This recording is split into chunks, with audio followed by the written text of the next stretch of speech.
This is Terry Kurtz online reporting on Victor Valley, High Desert, and Mojave River Valley events, activities, entertainment, sports, and history. From the Victor Valley TV News Desk, a new police station is in the works for the city of Victorville. The new facility will be 3 times the size of the current Victorville Police Station and will be constructed across the street from City Hall. The project will also incorporate a civic plaza and explore expansion opportunities for the Victorville Fire Department.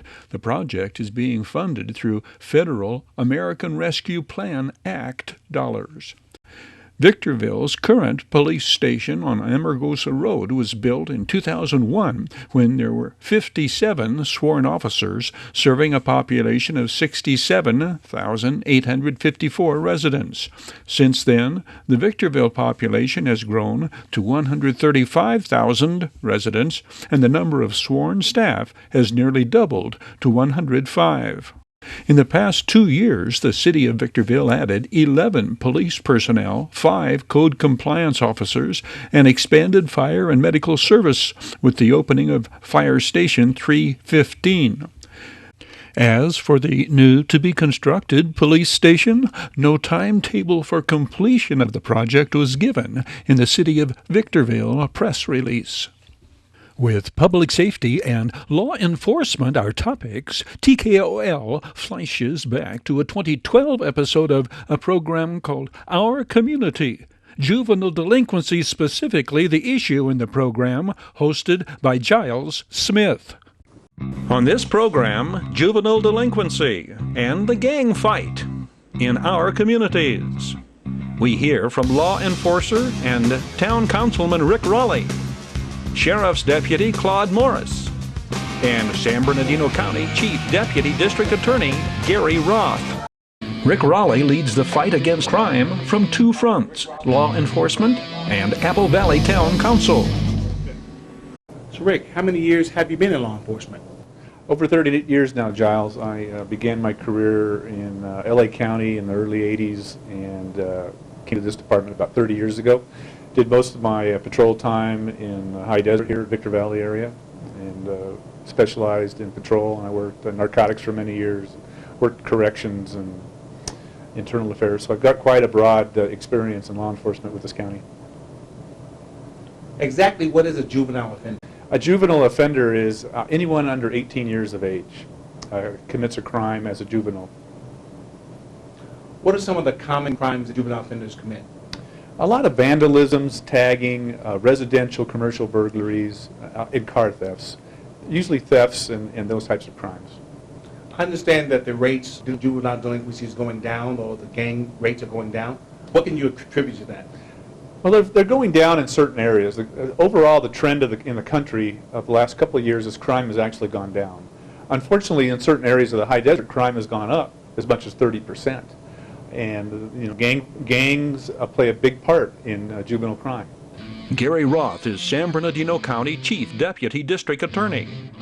How serious is the gang problem in high desert communities? Well, I've lived in the High Desert for the past 30 years, so and I've worked as a Deputy District Attorney primarily in the High Desert for the past 30 years. So I have kind of a unique perspective. I've seen it as a resident, I've seen it as a prosecutor.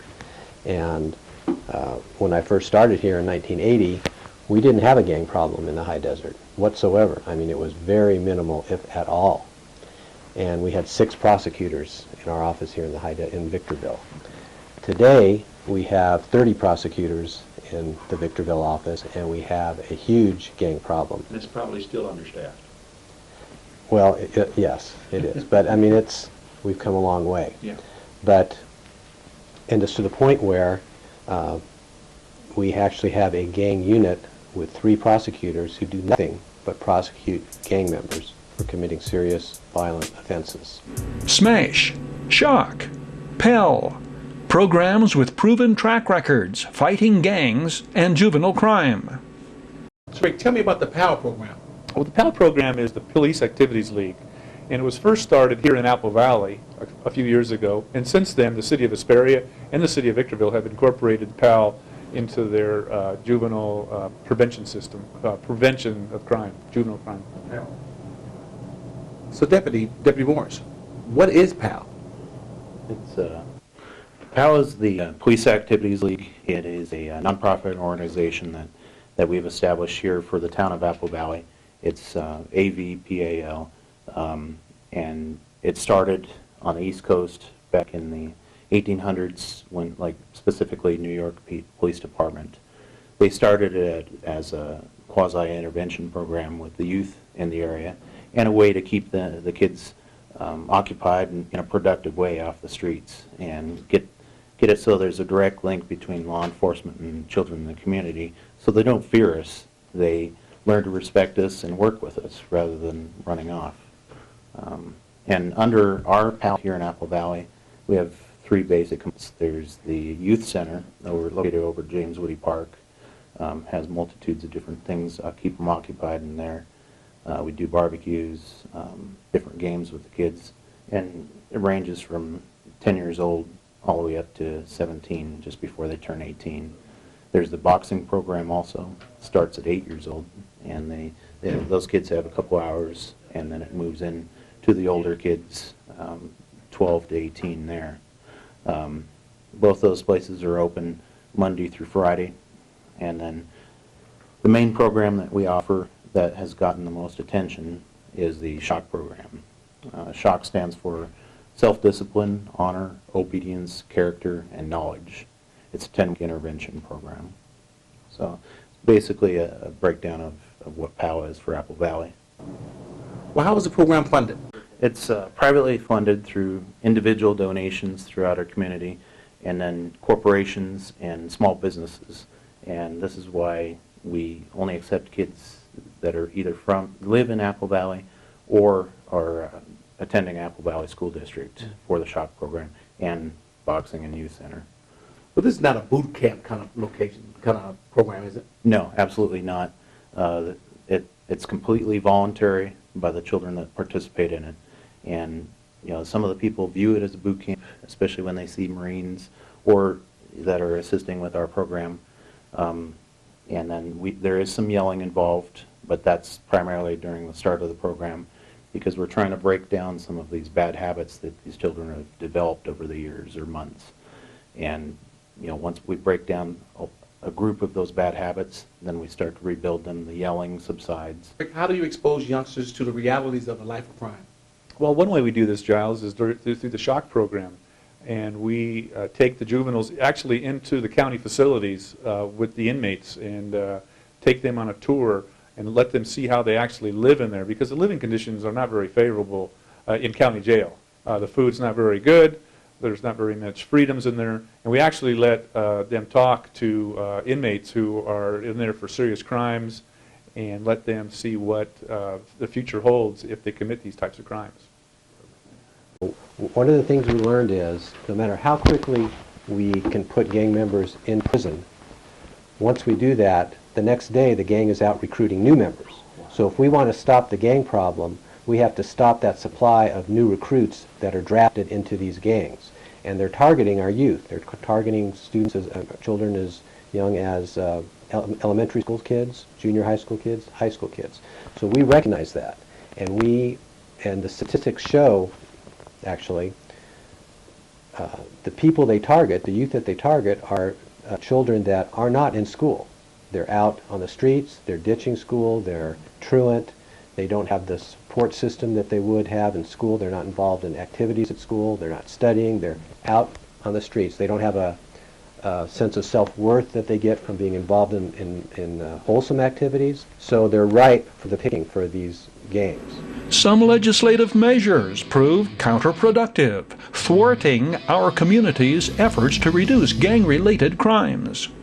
So, Rick, what kind of political activity can thwart your efforts as far as fighting juvenile crime? Well, what it does is if they block funding for grants for juvenile intervention programs, it throws a wrench into it because counties and local government are strapped for money as it is. And there has to be an emphasis put on juvenile crime because it is a major problem. Another issue is like AB 109, where these inmates are released into society. Just in San Bernardino County alone, there's been 3 murders with AB 109 released inmates in the last year alone. So it's really detrimental to to society and for peace in the streets? Primarily, it's people coming in. That's a big part of the problem. That's the main part of the problem. And they're coming from Los Angeles area, and they're moving up here. And so that's been the main cause of the rise in gangs here. But then when we prosecute them, they recruit new members. So what we have, to talk about those programs that we have, the intervention and prevention, we found in studies show that truancy by students is the main factor in preventing truancy is the main factor in avoiding the gang recruitment. So if we can keep kids in school, it's going to dry up the source of supply for the gangs. It's very important. I think all law enforcement, especially here in Apple Valley, they have a crime prevention for kids. They have a juvenile officer. Mm-hmm. The school district out here has its own police department that combats truancies and things like that. So there's quite a few programs, and it's really enforced more so here in Apple Valley than other communities. Well, you talked about the schools and how the schools work with the sheriff department. Is that working relationship working well as far as the juvenile delinquency rate, et cetera? Yes, it works very well. Like I mentioned earlier, the Apple Valley School District has its own police chief and its own police officers and its own police cars. And they monitor the frequencies of the sheriff's department on the radios so that we work really close together to combat this problem. What, if any, are there liabilities for parents if their child is considered a juvenile offender? Yes, very much so. The parents are liable for the expenses of all the damages, and with the kids, with their children, if their children's vandalize something, burn something, they're liable for financial damage. So Rick, how can people like us help fight juvenile crime? Well, there's several ways. Again, it really comes down to the parents and families and siblings too. And there's other issues. There's the crime watch, the neighborhood watch programs. And really report when you see things that are suspicious in nature and trust that the police are going to do the right thing. So Rick, you don't fight this issue alone. Oh, absolutely not. No, we rely on families and churches and nonprofits, and we rely on the court system, the district attorney's office, juvenile probation, all kinds of different outlets to get involved with this. Youth football, baseball, soccer, all those groups help with the juvenile delinquent and crime problems. The more kids that are involved with those programs, the less time they have running around in the neighborhoods causing problems. So it's very important that we work closely with those groups. So Rick, it sounds like to me that councilman here for Apple Valley, the town of Apple Valley, you like to see a problem and to analyze it first, and to try to build a coalition of people or groups to help solve that problem with you. Is that correct? Yes, that's very correct, Giles. We, at the town council level, we get lots of different complaints from citizens about different problems, such as James Woody Park and different areas of the town. And since then, we funded PAL, we fund the skate park out there, we fund different programs, after-school recreation programs. So we're very engaged at the local government level, along with law enforcement, to solve this problem. So Rick, you had successes in different parts of our community fighting crime and juvenile delinquency, correct? Yes, we have. One area is the village area of Apple Valley, which is they're called the Old Town. You know, it was the original business district of Apple Valley, and since then they've created a PBID area down there, and tax money's been spent there to spruce it up, and we put extra patrol down there, deputies on overtime, and it's really combated the graffiti problem and the vandalism problem down there. And the same with James Woody Park. We put extra deputies in there. We've got the Police Activities League there.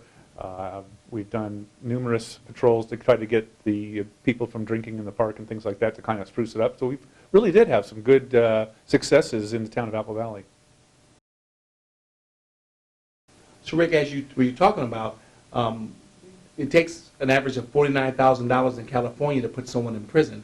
You prefer to spend any kind of resources on dealing with issues before they become criminals and we're forced to put them in prison?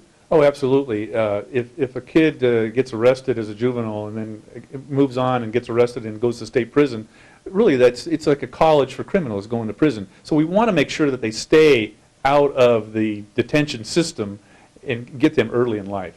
So it's very important to stop that, because once they go to prison, the chances of going back are very high.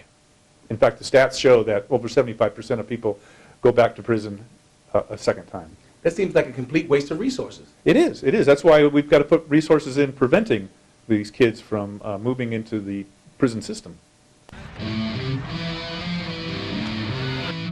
Terry Kurtz Online was brought to you by Down Home Grill in Victorville. Call 760-241-4663 for delivery, drive-through, curbside, or pickup. Down Home Grill, corner of Bear Valley Road and Ridgecrest Road in Victorville. Bid fast and last. World-class auctioneers. Valu Quality Truck Bodies. Family owned and operated locally since 1954. The Bradco Companies. Joseph W. Brady's Bradco Companies. The High Desert Mojave River Valley's longest standing commercial brokerage firm. We Got 'em Tees. Your headquarters for custom screen printing and mastercraft embroidery design. We Got 'em Tees. Silverwood. The developers of the Silverwood Master Planned Community support the events, youth activities, and programs of our High Desert, Mojave River Valley communities. Serious legal problem? Don't go it alone. The other guys have attorneys just waiting to blow you away. Contact Iwanzek. Get the proper defense by going on the attack. Iwanzek Law Firm. Trial lawyers for serious problems.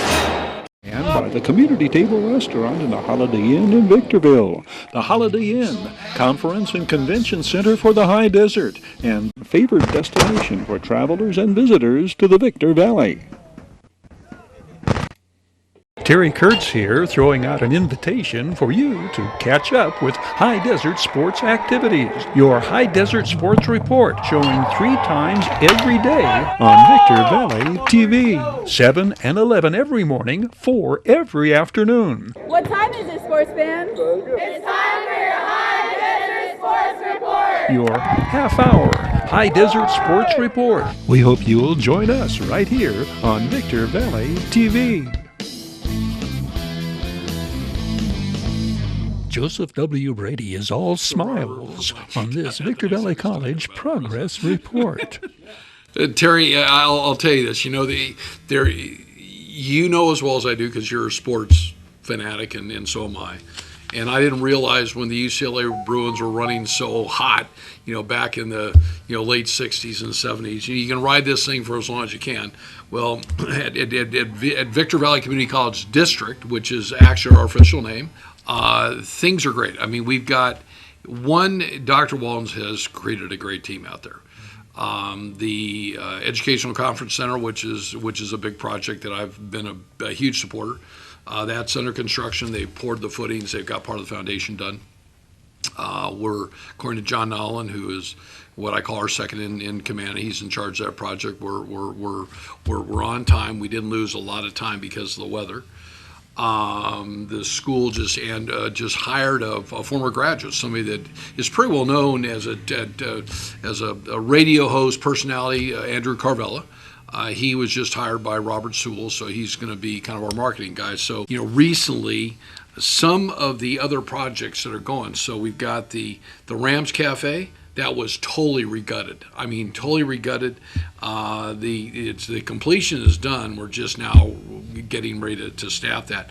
That's really cool because the whole idea was to rebuild that and to really complement what our students want. We're there for one reason, Terry, and that's for our students. So the major question every time that the board has to pass some or has a discussion is how does this benefit our students? So that the kitchen was gutted.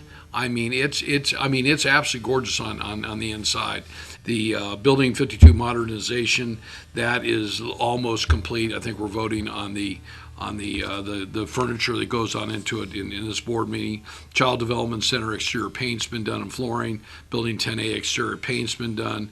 Cosmetology classrooms, the interior and exterior paint. Flooring and plumbing has been done. So that was a program that Dr. Mackenzie Torrego brought forward with a bunch of other programs that she's brought in. So we'll have a cosmetology school. So there's absolutely no reason for anybody in the High Desert, Mojave River Valley, to have to go on out and go to another cosmetology school and go into Hawk for $20,000. Go to VVC and you're going to get the best deal around. They put in the hydration stations throughout the entire campus. Those are brand new. They replace all the old water fountains with these things. Energy monitoring equipment for the 5 largest energy consuming buildings has now been done. Concrete walkway replacement has been done. But the thing that I'm most proud of, and we talked about this as a board, not only do we have goals as trustees, I mean, that we have to report on. So there was a day that you were just looking for a glimmer of hope out there to report on something. I mean, when I showed up, we had a $4 million structural deficit, and we were on the verge of losing our accreditation. So follow me. These are our current accomplishments, and the reason I wanted these was not only to do this, but there was a question that came up with the newsletter that we just recently released. So for hundreds of thousands of students over the last 62 years, Victor Valley College has been the place to be in a college education or train for a career. VVC is the place to be when industry identifies a skill gap as a primary source of work training within the Victor Valley. I call it the Mojave River Valley.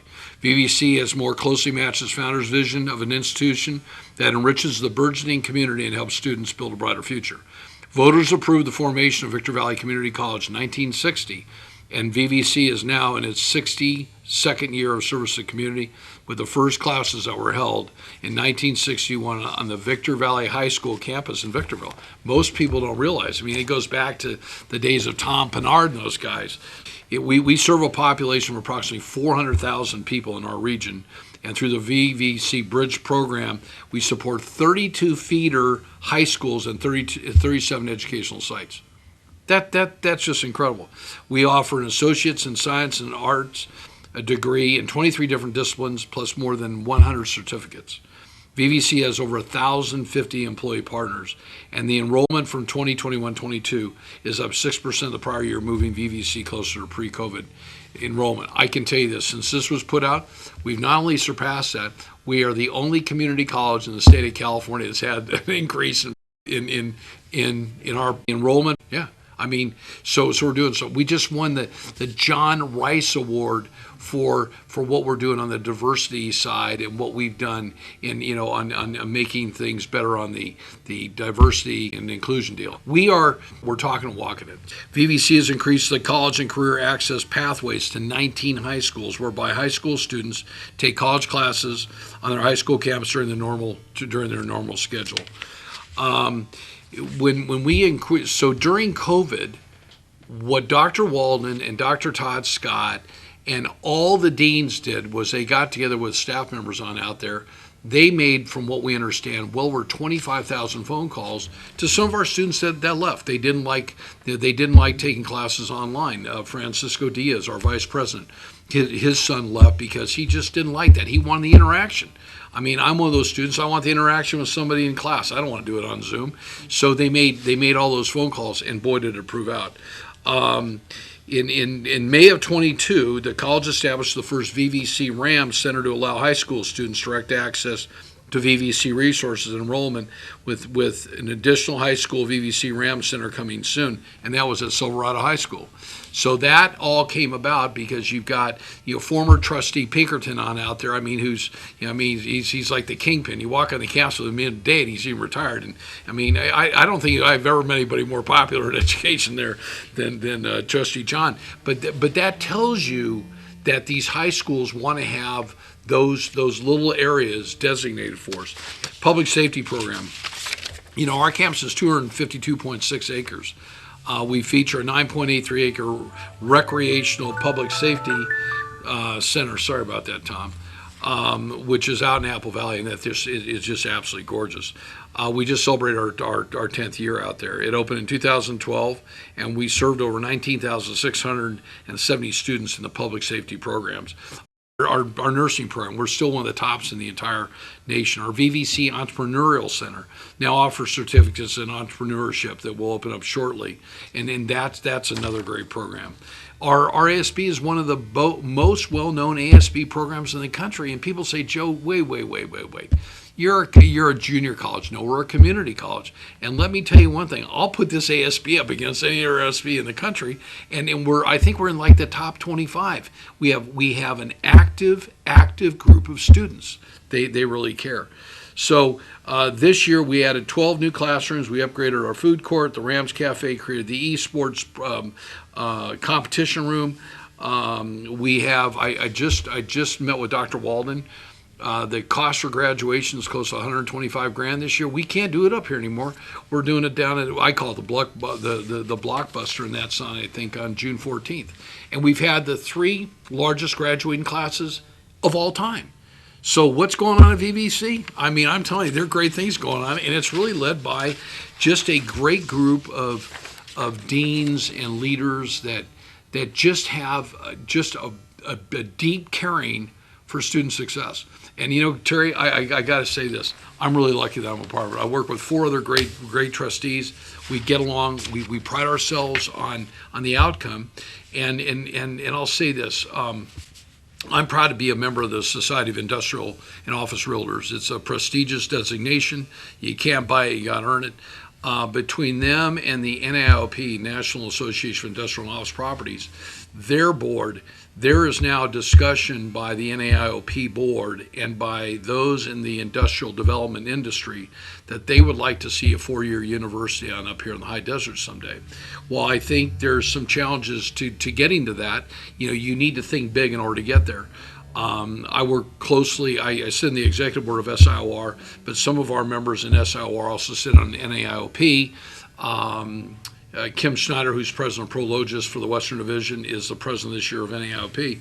And there's been a recent conversation with Devin Sully, our executive director, that if she can get 20 to 25 of her major developers or major brokers, that VVC will host a lunch with them within 30 days of their calling. So I'm going to send this little clip down to her, that we sit down with Dr. Walden and the deans and say, okay, how do we get to that pathway to help those industries that are going to come up here, because that's where they're going to come, and we want to be a service to them.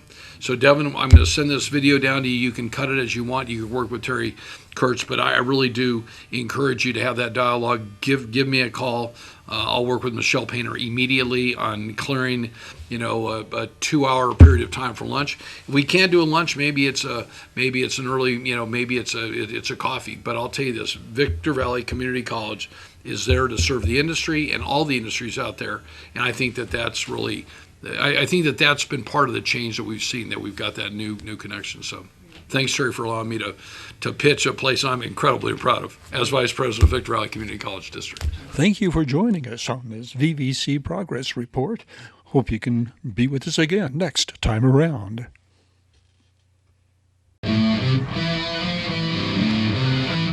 Terry Kurtz Online was brought to you by Down Home Grill in Victorville. Down Home Grill Kids $3 menu includes grass-fed cheeseburger, organic chicken tenders, grilled cheese with fries and berries, or salad and drink. Call 760-241-4663 for delivery. Drive-through, curbside, or pickup. Down Home Grill, corner of Bear Valley Road and Ridgecrest Road in Victorville. Bid fast and last. World-class auctioneers. Bid fast and last. Liquidation of government entities, vehicles, firearms, estates, antiques, fine jewelry, coins, and more. Bid online at bidfastandlast.com. Ready to kick tires, start fires, kick ass, take names, and rock and roll. Valu Quality Truck Bodies. Family owned and operated locally since 1954. Valu manufactures state-of-the-art truck bodies for the construction industry nationwide. Valu Quality Truck Bodies, proudly showcasing teams, athletes, and youth-oriented activities. The Bradco Companies. Joseph W. Brady's Bradco Companies. The High Desert Mojave River Valley's longest-standing commercial brokerage firm. Bradco, leading efforts to improve the quality of life and standard of living for all residents throughout our high desert region. Serious legal problems? Don't go alone. The other guys have attorneys just waiting to blow you away. Contact Iwanzak. Iwanzak Law Firm. Trial lawyers for serious problems. Silverwood presents this online report. The developers of the Silverwood Master Planned Community support the events, youth activities, and programs of our high desert Mojave River Valley communities. We Got 'em Tees, your headquarters for custom screen printing and mastercraft embroidery designs. We Got 'em, official CIF sanctioned Chanel patches for varsity jackets. We Got 'em Tees since 1984. 2 locations, Apple Valley and Upland. Oh yeah, We Got 'em Tees. And by the Holiday Inn in Victorville. The Holiday Inn, conference and convention center for the high desert and destination of choice of visitors and travelers to the Victor Valley. That's a wrap on this edition of Terry Kurtz Online. On behalf of Victor Valley Television Productions, thank you for watching. We hope to see you again next time around.